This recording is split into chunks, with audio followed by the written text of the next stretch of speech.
Welcome back to this month's Roundtable, your all-in-one comprehensive view of what's happening across the real estate industry, straight from the industry's earliest technology adopters and foremost experts in technology, marketing, brokerage, government policy, capital construction, and cybersecurity. As always, this is a three-part show. Part one, introduction and what's new for each of our Roundtable hosts in their business sector. Part two, we unpack, dive deep on the past month's biggest news and paradigm shifts. And part three, what does this mean for your real estate business and what you can do to outpace your competition in the next 30 days. I'm Andreas, Senie, founder, CRECollaborative, brokerage owner, managing director for KW Commercial, and overall growth catalyst. Joining me this month is none other than Saul Klein out of San Diego, real estate evangelist, the who's who of MLS. Saul, nice to have you back with us. How are things?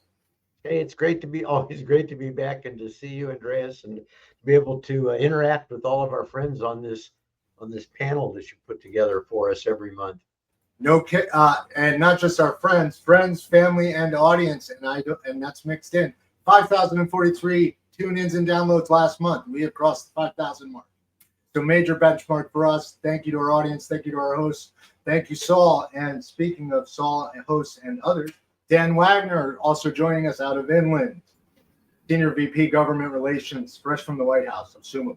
Dan, nice to see you as always. Andreas, besides all that incredible breaking the threshold of over 5,000, how many shows will it be in December?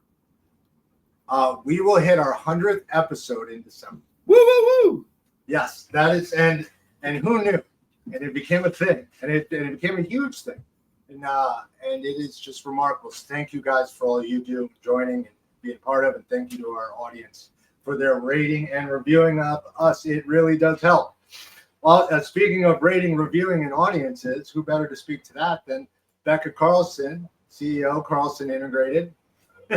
Welcome back, Becca. Nice to see you. Great to see you guys.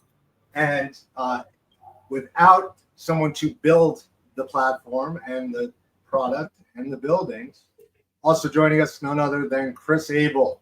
Chris, welcome back. We've got a full deck this month. Darren Hayes couldn't be with us. He's out saving the world, but hopefully will be with us next month. So we'll forgive him. As is usual in the Brady Bunch style, Saul, you're to my right. What's the latest and greatest out of San Diego and the MLS Realtor world?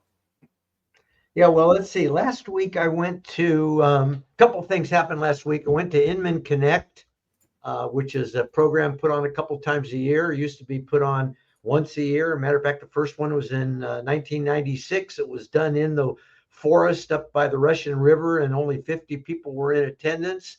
And Brad Inman has grown the thing into just a massive event. It was held in it used to be after the first one, it was in San Francisco forever at the San Francisco Hilton. And then they opened one up in 2008 in New York. And then they started rotating them around. And so this one was actually in San Diego. And it was a great attendance. And it's always, a big piece of this is just seeing all the people you know. And so it's called Connect for a reason. And so for me, it was just, I know where to sit when I go to these events. I find the chair closest to the escalator.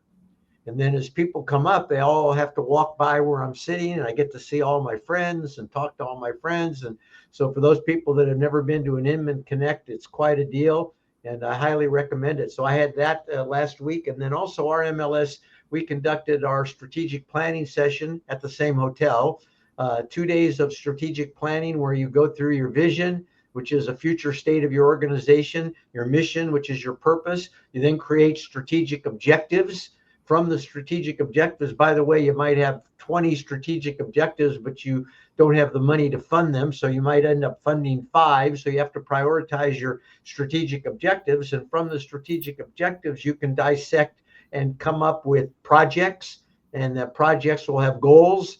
And the goals can be taken down to the task level. And then you can assign accountability and reporting.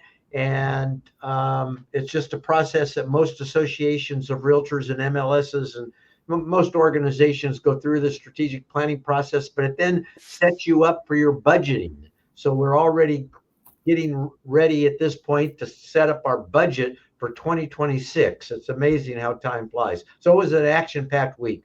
Well, it sounds a lot like government. Before I go to government, and I'm going to ask Dan, Becca, you're actually tuning in from the green room at Neighborhood Owners Alliance Advocacy Group. Speaking of events, what is So that? NBOA is the Neighborhood Building Owners Alliance, and it's an advocacy group here in Chicago that actually has, I think, 14 partner organizations that are all the building owners associations within those communities. And it's a really strong and beautiful group of people because these are the guys who own 2 flats, 3 flats, 5 flats. They own buildings within their communities, and they look at it as there's a lot of conversation around things like placemaking, about making the community better, about funding objectives that are within the community. And I don't know if other cities have that. Chicago's got just a really, really special group. And so they have their annual summer soiree tonight. They let me come in early to use the green room and hang out here. And then I get to go see 1,000 people.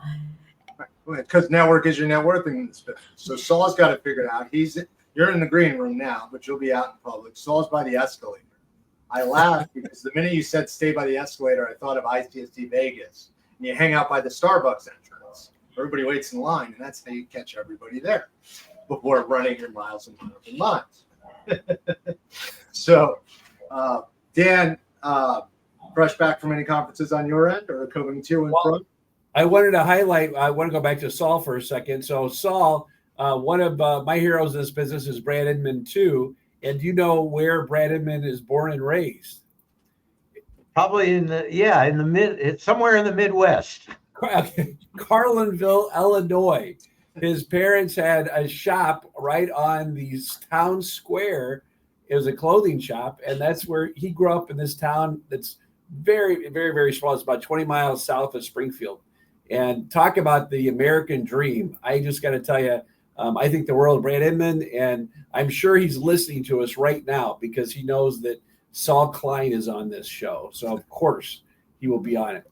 But you asked the wild world of politics and real estate, all always mesh together in so many different ways. We have a lot of things going on in the country that in Illinois, we're kind of the epicenter where our Governor Pritzker is having an interesting conversation with the governor of Texas at this time. And they're talking about redistricting and what's happening and all the politics of the world does play a part in everything related to our commercial real estate industry. And that's why it's so wonderful that we have our kind of the big brother of NAR to be with us, Shannon McGann, the staff at NAR, Evan Lydiard, that can help us deal with all the different transactions and things happening in the political realm. But the big, beautiful bill did pass, and I can get into that a little bit later. But the big, beautiful bill is very important to commercial real estate. Yeah, and it is just that, the big, beautiful bill. So, and since you touched on a little bit, I'll give just a broad overview on the commercial real estate market, right? Retail continues to show positive absorption. It is the asset to talk about. Mixed use is what I love. And if you put retail on the first floor, apartments above, it's a win for everyone. Multifamily, robust growth. Again, the demand is there. Industrial vacancies have started to increase nationwide, slow down in rent growth, while hospitality is now surpassed pre-pandemic levels as far as rates. And if you haven't noticed, all the land's getting gobbled up for future development, and whether it's land banking or developing now. Speaking of land banking and developing now, Chris, back from going to, what's the latest and greatest in your sector?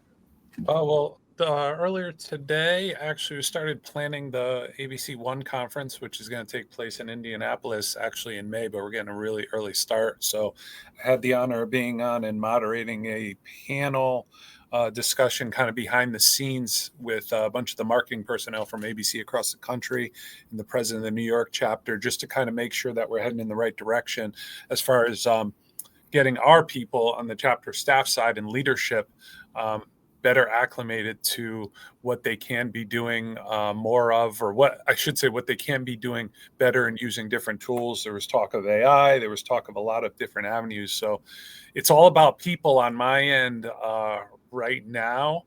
I think I mentioned last month that usually heading into May, early June at the very latest, that's when construction usually picks up in my world for the summer. And this year is like almost after 4th of July where everything started booming. So I'm not really, it's all about people. It's all about, a lot of my members are looking for specific people. A lot of the recruiters are looking to place specific people. It's pretty interesting. I feel a little bit like we were back in maybe like January and February, not so much in the building space, but in the people space in regards to every time I turn around, there's someone with a new job or they move from one company to the next. And it's just, I don't know, it seems like a little money might be coming into some of these companies because they're building a ton right now that they want to go out and spend, some money on the right person. So I'm getting contacted by headhunters. Members are asking me different questions. Other chapters are asking if there's anyone around, even if it's temp labor. It's interesting. There's a lot of things going on. Hard to get on a job site to talk to people or in an office to talk to people, but definitely picking up the phone and quick text messages. There's a lot of communication going on in my space. That's for sure. The only thing I'll say there is text messaging is the terrible breakdown in communication by humankind. But I love the getting on the phone part of that. I hear you. Trust me. I hear you. So conferences, full swing. Everyone's out attending and in motion. Saul, you had shared some slides with me early on. We talked about AI, about the MLS adopting some AI. I'm going to give a plug out to M1 AI Receptionist. We've now used it for 2 weeks straight, and it's incredible. You call me, and it answers, and it has my company mission, and we preloaded it with everything to do with us. And someone called in and asked about marketing a property for sale, and it gave them my sales pitch on why we were different. And I can read the transcript and so on, and it was pretty incredible. So AI is absolutely becoming more and more prevalent. But at the same time, I love the fact that it's forcing more face-to-face interaction, because you really don't know who's on the other end of a phone or an email. Being in person, that contact sport that is commercial real estate will never be replaced. So Andreas, at our strategic planning session, up at the very top of the strategic objectives was integrating AI into the multiple listing service. And at the Inman conference, probably the number one topic in all of the presentations was about AI. Yeah. Right? Everyone's talking about it. Everybody's wondering what to do with it. But it reminded me of this cartoon that I saw when the World Wide Web was new. It had a dog sitting at a computer keyboard and a cat down below, and the dog says to the cat, on the internet, people don't know you're a dog or not a dog. That's right. To your point about you don't know who you're talking to. Well, it's not just, it's even the, resume writing, right? You just don't know until you meet someone, there's no way to know that authentic self, which I love because I hate texting and emailing, and that's how the industry is run, right? But get out, meet, greet, and do business. Well, and a great way, Andreas, to meet people is the C5 conference that NAR is putting on here in Chicago. I know that I'm going to put a plug in for our CEO, the Inland Real Estate Group CEO, Tony Chorizo. He's going to be speaking. The conference is September 16th to the 18th, but he's going to be speaking on the 17th. And he's going to have the Mike Panicelli. He's the Senior Vice President of Corporate Development from BizNow, is going to be doing a fireside chat with them. And that C5 is a great opportunity to be with real people like commercial real estate folks love to do. And I got to give hats off to the wonderful world of NAR for putting this on again. It's a wonderful thing. Johnny Noon from NAR, it's a big part of his project, and I know that they would love for everybody that's listening to us to join it and come to Chicago. It's going to be a good conference. I love Chicago. I'll be there. Will be there, I'm sure. Chicago native. So C5, September 16th to the 18th, and Tony, your CEO, will be there speaking, and you'll be there as well, assumably. Yeah, of course. It's going to be a terrific show, terrific event. Lots of people talking about the latest and greatest topics, and Tony is going to be talking about, because inland is alternative investments and how that's important for commercial real estate. So be there or be square. How's that? Well, and while we're talking about Chicago, I believe you're headed somewhere tonight, relatively important, into our Chicagoland audience. Sure. Service So announcement. one of the hats I wear, I'm the chairperson of the Illinois Chamber of Commerce, and I've been asked to go to the Illinois Commerce Commission because we have in the Chicagoland area, there's a gas company called Northern Illinois Gas, which I'm going to be speaking at this event to ask the Commerce Commission to actually increase the cost of gas, because we want to, as a business community, we want to have a safe and secure pipeline getting into our businesses and homes. And interestingly enough, the General Assembly of the state of Illinois has passed a law that is to shut down natural gas in Illinois in 2040, 2045. And so the Commerce Commission is interested in not increasing rates to keep the system running smoothly, because they're saying, hey, you guys are going to be shutting the system down in 15, 20 years. So why are we going to be putting money into it?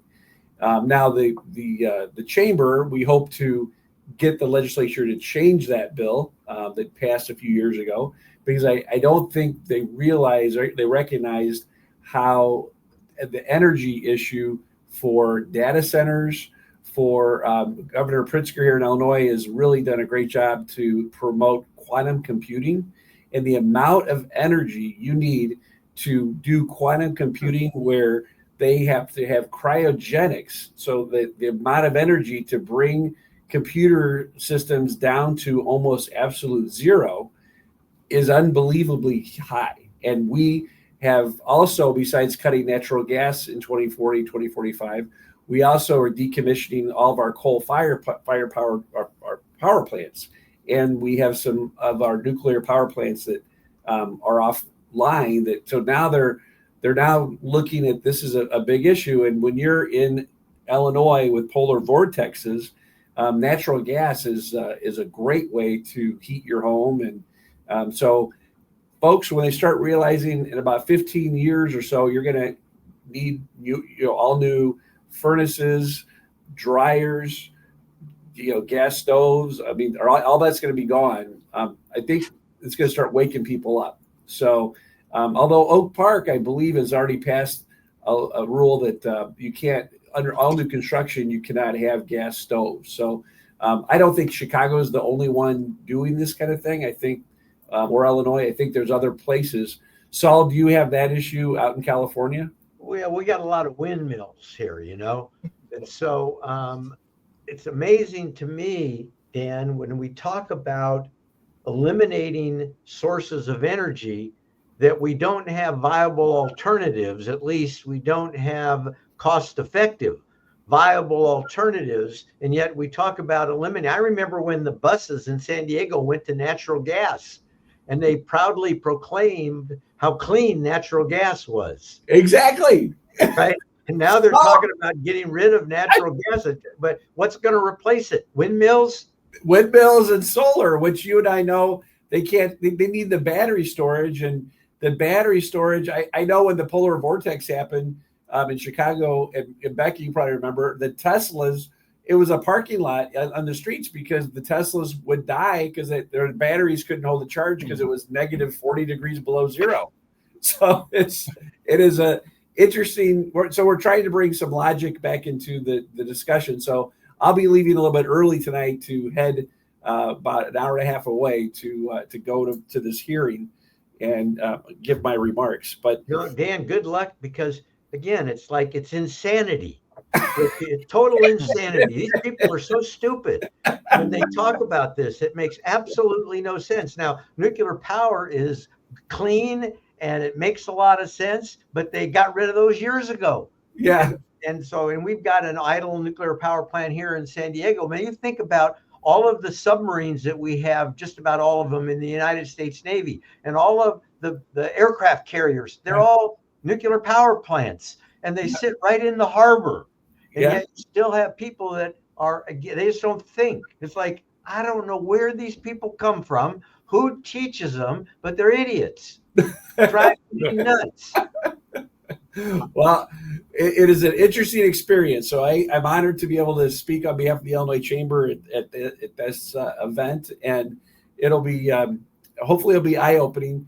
And Chicago itself, we have some huge budget deficits in Chicago, and the mayor right now is talking about adding a corporate head tax, possibly doing a 5% income tax for anybody that makes over $200,000. Lots of different taxes that Chicago is looking at. That's going to bring a lot of business to Illinois. Yeah, and then the other thing is there's the public transportation system is facing a cliff of $750 million, and they're looking at $1.50 delivery tax. So every time you have Uber Eats or you have anything, Amazon, anything delivered to your house, it'd be another $1.50 for delivery, and that could go to bail out Chicago public transportation. So if you're down in Springfield or St. Louis area, that they were looking at having everybody in the state pay that, but they got an uproar from people downstate to bail out Chicago. So we are not in a boring state. We have lots of fun things to talk about.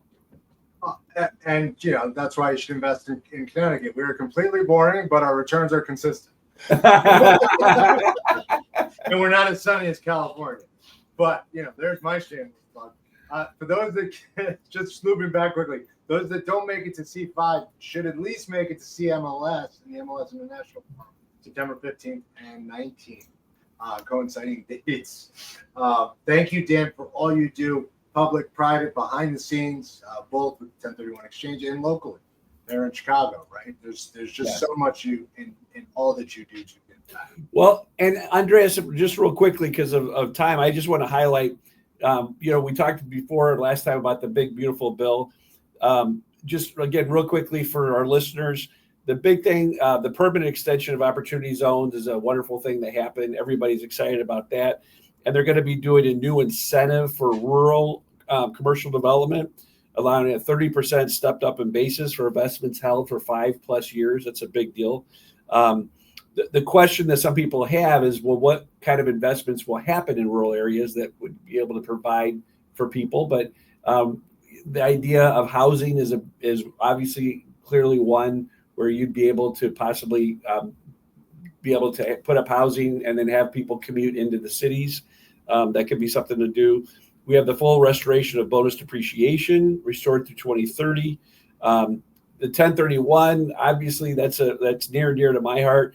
Everything remains fully intact for the 1031. It's been our tax code for 100 years. We're keeping it. It's still going strong. Expanded interest deductibility for Section 163. We have the the 199 pass-through depreciation. Everything is clicking along, and we're very happy for our commercial industry because of this big, beautiful bill. So things have clicked along well for us, and I just wanted to highlight, if anybody wants to reach out to me, I can go more in depth to talk to them about it. Andreas can let you know how to get a hold of me, but I want to at least hit the high levels of what's going on in commercial real estate with the big, beautiful bill. So, Dan, it was a big win, right? For big NAR win. Really lobbied for a lot of this. And when you look at that bill and you look at how well the real estate industry did, you have to give credit where credit is due. And I think the folks that participate at NAR just did an outstanding job because of all of the things they saved for the industry. Shannon McGann and her team are incredible. Evan Lydiard and Brian Green. That advocacy group is just a policy group. They know their stuff, and it really is our investment for all of us to remember. RPAC is a big deal. I normally wear my RPAC pen for this meeting, but today I got my Chamber of Commerce pen. But the RPAC is a great investment for everybody, and that's where the power of R is so powerful in Washington. And I just can't thank enough the federal political coordinators who are the volunteers that are connected, every member of Congress that is able to talk to people who are the congressional leaders to understand exactly what a 1031 is and how it works. And so we get people that have boots on the street, know what's going on. And when you have that kind of power, this is one of the realities of what happens. So we're very, very happy about it. It should have been the big, beautiful bill for commercial real estate, and people would stop asking me questions. But it is great for us nationwide. So that being said, as we move forward, a lot of talk on regulation and different things. The big, beautiful bill is only one of the regulatory changes that are helping advance commercial interests across the country. We have AI trying to get caught up regulation-wise, and the MLS integrating AI and regulations there too. I guess for the MLS, it's policy, not regulation. So, what other takeaways do you have? And I'm going to shift over to Chris in a minute because I'm curious how the construction industry is feeling from the Big Beautiful Bill and everything there too. Any other takeaways from the Big Beautiful Bill on your end, Saul? I know you've read it, all 396 pages. I think Dan covered it all. He did. He's good. He was the guy there, I'm getting him a pillow. Big Beautiful Bill by Dan. Well, and obviously the other thing I did mention is the salt deduction. They've increased that to 40,000, so that's a huge deal in a lot of the blue states. So I know in Illinois it's a big deal, in California. So a lot of the blue states are very happy about that change too. Yeah, state and local taxes. Oh yeah, state and local. Yeah, thank you for people don't necessarily know what that is. Correct. We have international people too, don't we, Andreas? We do. Actually, 13% of our audience is out of Europe, 8% out of Asia, and I'm cheating. I have a side screen here. This is not in my head. 1% in Africa and 1% in Oceania, which is really Australia. So thank you to our overseas audience. There's a bid for everyone here, given that there's a major influx of investment from overseas corporations, right, coming into the U.S. It's all part of the Big Beautiful Bill and everything there too. Becca, I know you work with a lot of different investment groups. What are you seeing on the investment side, speaking of investments in real estate, as far as the Big Beautiful Bill? We're seeing a lot of activity. The money that was on the sidelines is diving in. Yeah. I think that there's just a little bit more confidence in the market, which is all that it needed.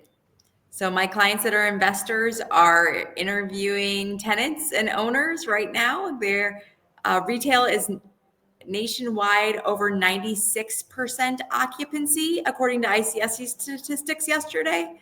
Retail is unbelievably strong, which hopefully will actually lead to a little bit more development and new concepts. Our ICSC at Midwest conference is in October. And that used to be ICSC Chicago, but we're taking on the whole region. And it's going to be amazing. The retailer runway will have 15 to 18 new retailers who are coming into Chicago and the Midwest. So maybe they're coming in, St. Louis, Twin Cities, Indianapolis, throughout the Midwest. But these are retailers that are expanding. I had a dinner last night with a guy whose concept had one location 18 months ago and has 1,000 now. Yeah, they're growing. The opportunities are there. Pockets of opportunities are there. Totally. Yeah. We are hungry for new concepts as a country. Well, so currently 25.5% of our business pipeline is retail. And as I said before, I love retail. If I could do nothing but retail, it would be great. So it's a happy place for me as a broker. And I know in the construction world, it's easier to tilt them up. It's these freestanding sites all day long. Speaking of winners and retail and different markets, the emerging market contenders by the numbers, your Tucson, Savannah, these logistical hubs, right? The metros that are outperforming and outpacing. While Connecticut isn't outpacing the rest yet, South and Southwest is outpacing Northeast and Midwest on the fundamental growth. But, on global, we're getting there, slow and steady. Chris, what are you seeing from the unions, from your GCs? I mean, are they pushing forward? The Big Beautiful Bill is helping, hurting? Yeah, for the most part. I mean, it's most of the contractors and most of in the construction scene, they're happy about it and looking forward to it. There's a lot of reason for people to get out there and start purchasing new equipment for the first time in a very long time. There's depreciation advantages that weren't there before. So we got a lot of people out there starting to buy equipment, which actually obviously makes some of the distributors and the dealers of that equipment a lot happier to kind of cast. It's just a wider net cast, and it's not just it's going to definitely have its challenges in regards to, keeping people and retaining people and all that sort of stuff. The labor issue isn't necessarily going to just get fixed. You've heard me talk about this for months, if not well over a year or so, in regards to, it's not just going to create people to go ahead and just do the work, but overall the construction industry was really looking for a win, and they were in need of one. And I think this is something that, regardless of where you land, the construction industry can take advantage of some of the stuff going on in the bill. Are tariffs a big deal, Chris? Yeah, tariffs are definitely a big deal. It's that uncertainty that we all felt with basically tariffs that really was playing a huge part at the very beginning, because it was just a widespread situation. Hey, the tariffs are going to take over this, and it's going to be this amount here, and the steel is going to go up here. Now, it's still a big deal, don't get me wrong, but it's even more important that these contractors and these owners and everyone involved is really studying their contracts and really going through those contracts and making sure that there are caveats or verbiage in there that explains what's going to be locked in and what's not going to be locked in. But I have, just a local situation here I saw in the news actually this morning was, this woman in business has increased over 6 or 7 years, and she's having a real hard time because of tariffs in getting her building situated and getting her enough funds together to get her new location situated. And she directly went into the tariffs on steel and the increased cost that are, causing that issue. So she's actually turned to the community that, she has supported and has supported her over the years to try to get some help there. But, it's if you talk to contractors enough, everything under the sun is going to be some sort of big deal depending on who you talk to. Well, you torture the numbers long enough, they'll tell you anything. But yeah. At an overview, the tariffs are driving up costs, right? Development expenses or delays in decisions. I mean, that's what I'm saying. Absolutely. Installing. But it is not that it's the new normal, but I dare say that we now know how to react, and it's all negotiation. And these tariffs are just there. Right? Well, I was at my 40th year high school reunion a week ago, and I'm that old. Yes, I'm 58.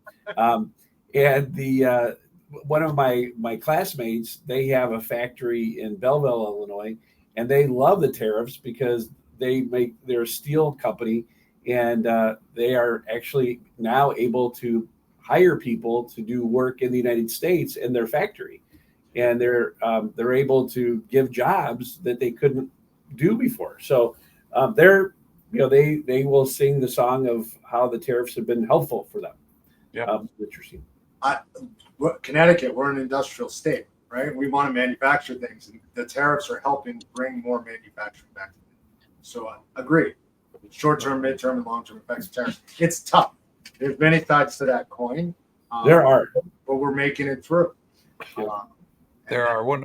Go ahead. One of the companies I'm dealing with, they're producing, European style windows and doors here. They were doing it overseas for a long time and have them shipped over, and finally kind of bit the bullet and said, we're going to start, producing them right here. And I'll tell you what, the reaction that they're getting, I was with them yesterday, they're doing tours of their plant, the reaction that they're getting, the companies that want to put their product in their showrooms.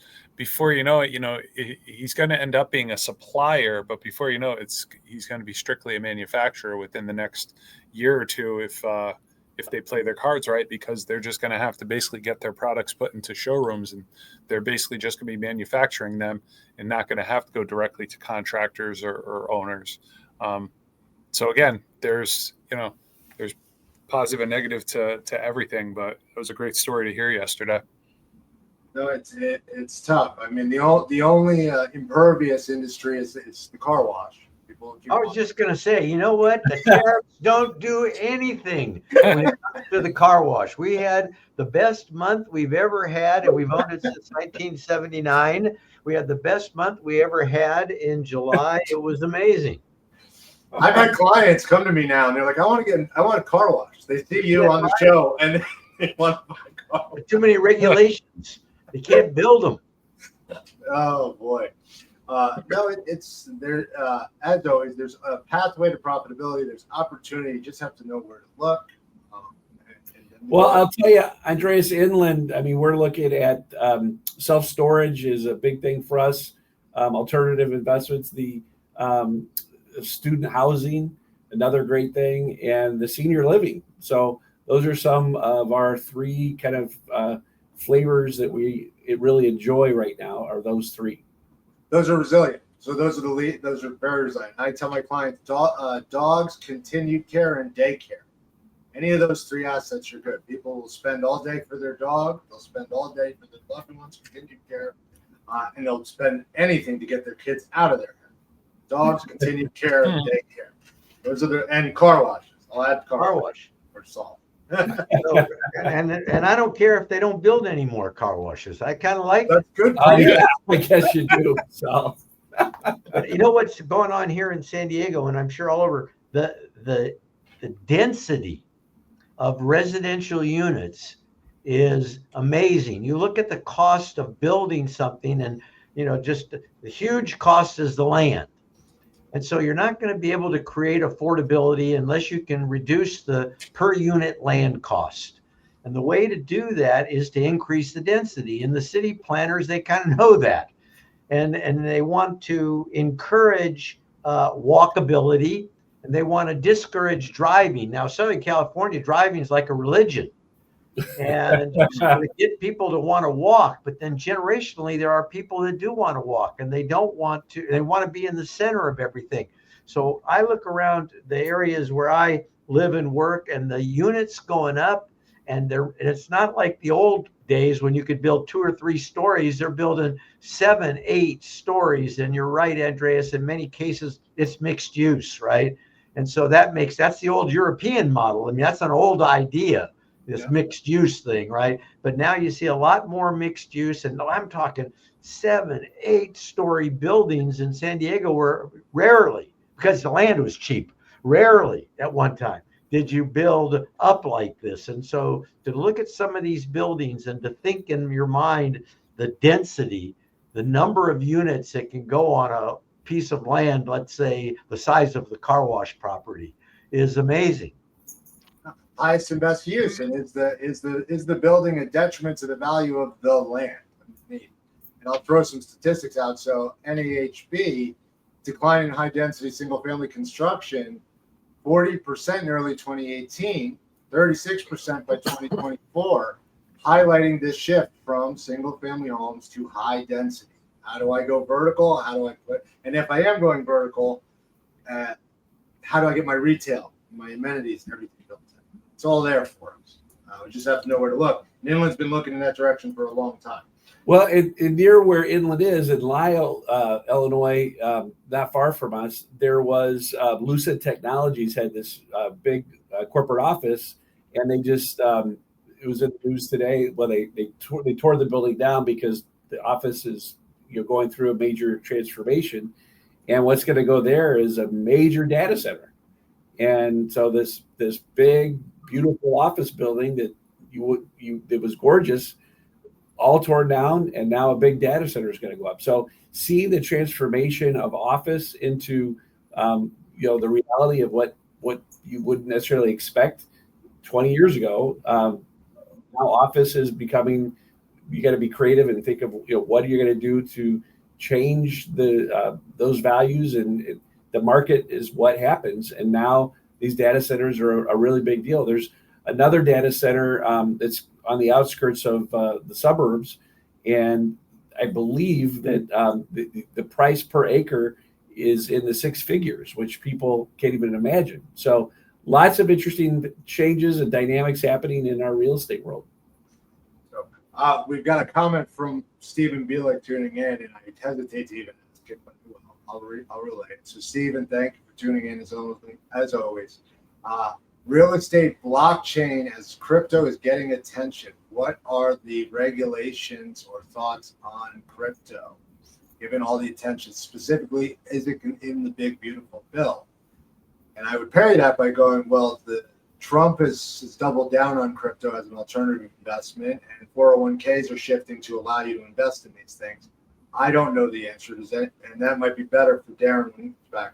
Anyone have any input on crypto and the big, beautiful bill, just so we can answer the audience directly? Sorry to interrupt you.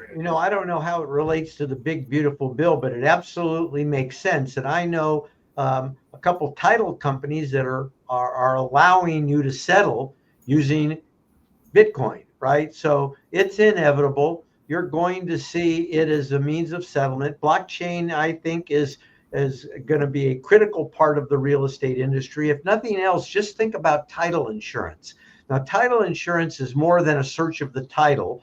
It's also insurance against a future claim. So you say, well, they searched the record just 2 years ago and they searched the record. That's right. And so title insurance is not only a search of the record to allow for the conveyance of property, searching old records, but it's also, well, what if they made a mistake? And if they made a mistake and then the person you bought the property from, they didn't own it, and they didn't own it, the people before then, that means you don't own it. So you buy title insurance to be protected. But what can happen with blockchain, which is an immutable public record, is that it can decrease the risk for the title companies. And so if you had all of the public records in blockchain, then you could decrease the risk for the title insurance, and you could start bringing down the insurance cost of title insurance. And there are big moves in real estate around reducing costs, right? And so I think that there's opportunity for blockchain, for cryptocurrency in the future of real estate. It's inevitable. Well, I just was on a meeting yesterday with NAR and for Create magazine, and one of the folks that's on this advisory committee with me was talking exactly about this, and that NAR is looking at doing a story about this. So I don't know all the details of what the question was, but clearly that is, I think Saul is right. I think that we're looking at another additional thing for our future. So blockchain, it's certainly something we need to pay attention to. I am curious, and I don't know if you can answer this, Dan. Does Inland have? I know some owners, developers have backed by blockchain, right? They have their assets tokenized. Is that something on Inland's radar? Sorry, it's no. I don't think at this moment I'm able to answer that. Yeah. But go to C5 and hear your CEO, and maybe there you go. Yes, yeah. Those are trade secrets right now. But when you're always on the cutting edge of this stuff. I mean, we've been in business for over 56 years.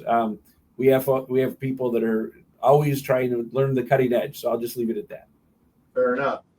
So back to adaptive reuse and what to do with these big buildings. Where it's financially feasible, we're seeing them change, and there's nothing worse than a blight in a community, an empty building, an office building. No matter how pretty it is, if it's not generating lights on for the economy, it has to become something else. There is, I believe it's JFK. They turned the terminal into a hotel, right? So there's so many ways we can do that. Collectively, constructively, as we work together through the regulations and take advantage of all of the opportunities, or rather the incentives, I should say, that are presented to us. And I cannot believe it's already 6:45. We're flying through this hour. I think, Dan, you had to run. I do. I've got to go drive to go give my testimony. So God bless everybody and have a wonderful rest of the summer. So we'll see you guys later. Bye-bye. Good to see you, Dan. Bye. Take it easy. He forgot to tell us what Roundtable, for the audience when they show up for his. All right, I lost my train of thought, but I'm going to pitch it over to you, Saul. It's 6:45. We're at part 3 of the show. what should the industry or the professionals be doing over the next 30 days to outpace their competition? Where's your crystal ball telling? And don't say come to my car wash. Yeah, so that's a tough question. And so I listened to a song this morning that I hadn't listened to in many years, and it's called Desert Pete by the Kingston Trio. And if you're not familiar with it, you ought to listen to it. But it's about priming the pump. You've got to prime the pump. And, it's a story about this pump that doesn't look like it's got any water in it. It's in the middle of the desert. And there's a note that says, under the rock over there is a bottle of water, but don't drink it. Use the water to pour on the gasket to prime the pump. And then if you have faith and you pump it, there'll be more water than you know what to do with. So I would say that right now, things are uncertain, lots of things going on, but prime the pump. And it's not about instant gratification. Real estate really never is about instant gratification. Prime the pump. And this is the summer. These are the summer months. And I think you're going to see that real estate, as always, will turn around. And we're going to see great opportunities in all aspects of real estate moving into the future. 100%. Look, it's cyclical and it will always go up over time if you can hold it long enough, right? What does the mortgage broker say? Date the rate, marry the property, right? You can finance it, prime it, and get ready and keep moving. So, Chris, on your end, tell us more. What can we do to outpace our competition and find the best GC? You owe me a referral. Absolutely. We'll talk about that one tonight or tomorrow. But in speaking to kind of the associations, I know like right now, the amount of events that are kind of coming down the pipeline for the fall and heading into the winter, I think being prepared and scheduling your travel and figuring out where you're going to be is going to be just as important as last year, because I know I'm looking farther ahead, but the holidays are going to land the same type of schedule last year, where the new year is going to get started a little bit later than usual, just because of the way the holidays are landing. So I'm actually planning to not get caught off guard heading into the winter and heading into the new year already. So that's on one thing as far as just planning your travel and being out there. As far as the contractors go, and to get back a little bit on the AI side of things, studying those contracts when they're coming in, making sure that if you're putting out your proposals on the subcontractor side and putting out your bids, making sure you're using AI in the right way, using a fine-tooth comb, going through it, not just relying on what's out there and giving it one glance over, really digging into it and making sure that even though you can save yourself some time using AI to help out to put these things together, you can also end up losing a job if you're not paying attention to how you're using it and what you might not be catching. So at the end of the day, are you referring to the fact that AI hallucinates, and if you don't know the material that you're speaking about, it could derail you? All it takes is one little word, one little mistake that can, hey, I saved a whole bunch of time, but if you don't get the jobs, it really doesn't matter. You still have to, you still have to know it. You still have to know what's going on, and not to get too comfortable with using it for everything. But at the same time, you said it earlier, everyone's think about where the AI conversation is now compared to 6 months ago, a year ago, even 2 years ago on this show. It's pretty wild to see where everything's kind of going and what direction it's going in. And we said it a while ago, I think it was you, Andreas, about, just embracing it and, that it's not going anywhere. You might as well embrace it. Earlier you embrace it, the better off you're going to be. Well, here we are. Yeah, the joke I say is, look, AI won't replace you, but somebody using AI, yes, absolutely. Yes. And look, I was fighting it for a while, and I've now got it. It answers my phones, it takes my notes, right? It's been pretty incredible.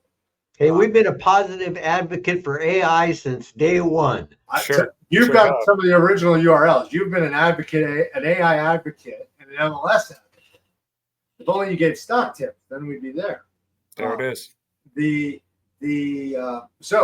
Now Dan behind us, just before I circle over to Becca, because we've got a few more minutes on the end of the show. What is the MLS doing in adopting AI? I'm just curious. Has it changed for more than answering questions? No, Or pretty much it's still that? right? Well, it also does compliance. Okay. So it is reviewing the notes. It is So checking. it'll go out and look at all the images that a human being, we can't go out and look at all the images. We've got, 6,000 listings. We've got 11,000 members to look at the images and look for violations in the images. And then to automatically send a notification out to say, hey, change this image. And then to send another notification out to say, change the image or we're going to fine you. And not only the images, but also to go over the remarks section and look for fair housing violations.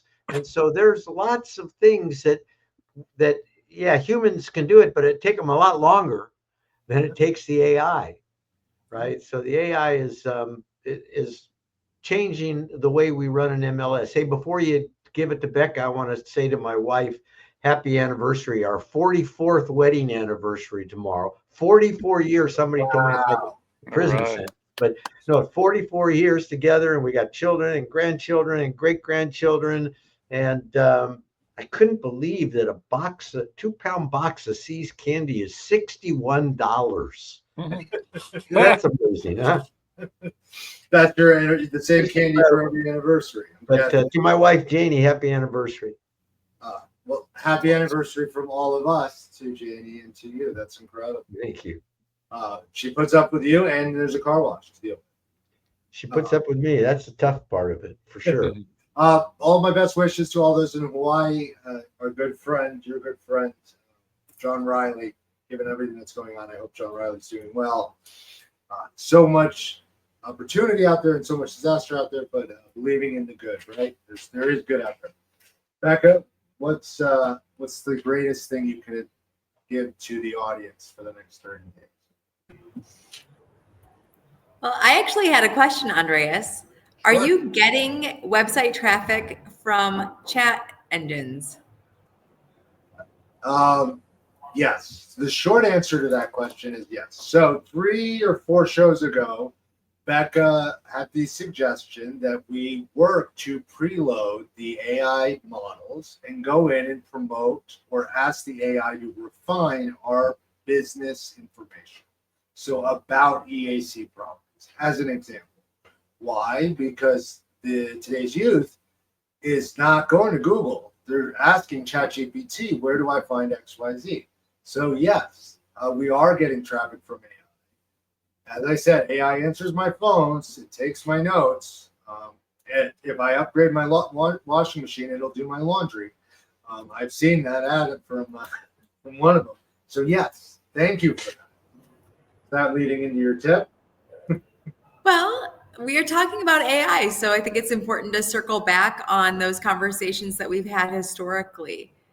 Yeah. And when we're talking about the complexities of AI and even tokenization and fractional ownership in Big Beautiful Bill and cryptocurrency, there's still those simple ways that we can interact with the AI that build our companies and build our businesses. So that's my encouragement, is find ways to leverage AI to build your business.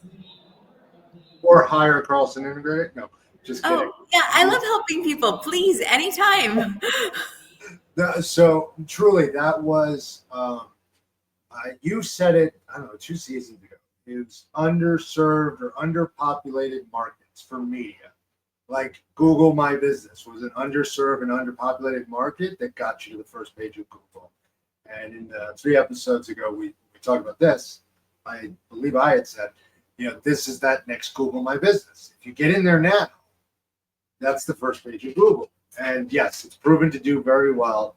I do want to remind our audience that you do not, under any circumstances, throw your client's financial data or any other private data into an AI engine to summarize make more concise, or reformat.